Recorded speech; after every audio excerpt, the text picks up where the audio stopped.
11 Unified 911 Command Center gawa sa kauluhan, operational na dinhi sa Sugbo. Gilusad kini atong Sabado, pinanguluhan ni DILG Secretary John Vic Remulla. Niyang report ni Femery Dumabo.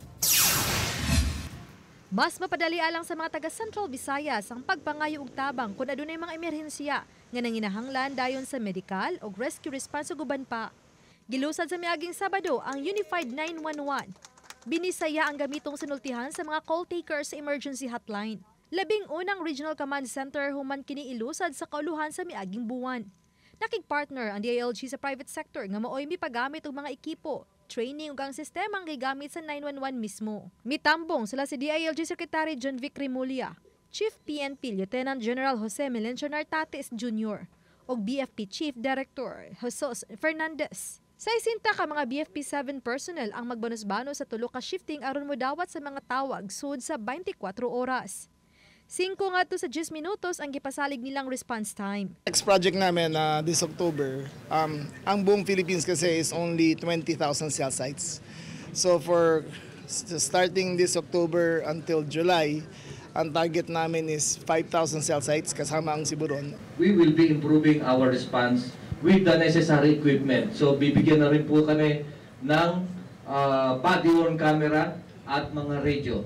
Real time na makikita po during the response. The integration of police, fire, medical, and rescue services under one unified system will definitely reduce response time and ensure that resources are deployed faster and smarter.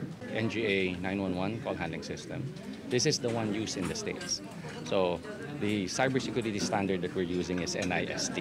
Our mga kababayan can be assured that their data privacy, their data security is of utmost importance. Aron mas paspas ang pagtubag sa alarma, gipasalig ni Remulla nga mohatag og dugang 200 ka mga police vehicle ug fire trucks sa Enero sunod tuig. Mapasalamaton og dako si Cebu Governor Pamela Baricuatro ug mga mayor sa metro cities. It is very welcome addition to our public safety here in Cebu.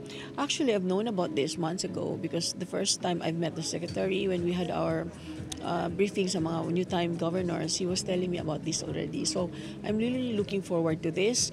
Magbutangon niya og Skynet, mga drone nga mas daling ma-monitor ang pagpatuman sa Kapsa ug Kalinaw sa Sugbo. May pasidaan ang kalihim batok sa mga prank callers. Kasi meron kaming geolocator kung saan galing yung call, kung ari nasa Bohol ka, barangay, kung ano mang barangay sa Bohol. Alam namin kagad kung nasaan ka. Kung sabihin mo anong emergency at maling address sa binibigay mo, i-drop na namin yun kasi fake Pero kung tama ang binibigay mong address kasi 911 what's your emergency, dagang yung kung Bisaya man, ang nearest dispatch, tatawagan agad. Tapos darating yun within mga 5 to 10 minutes. Oba ni Cleofer Lumayag ug Rod Prado, Femery Dumabok. Balitang Bisdak.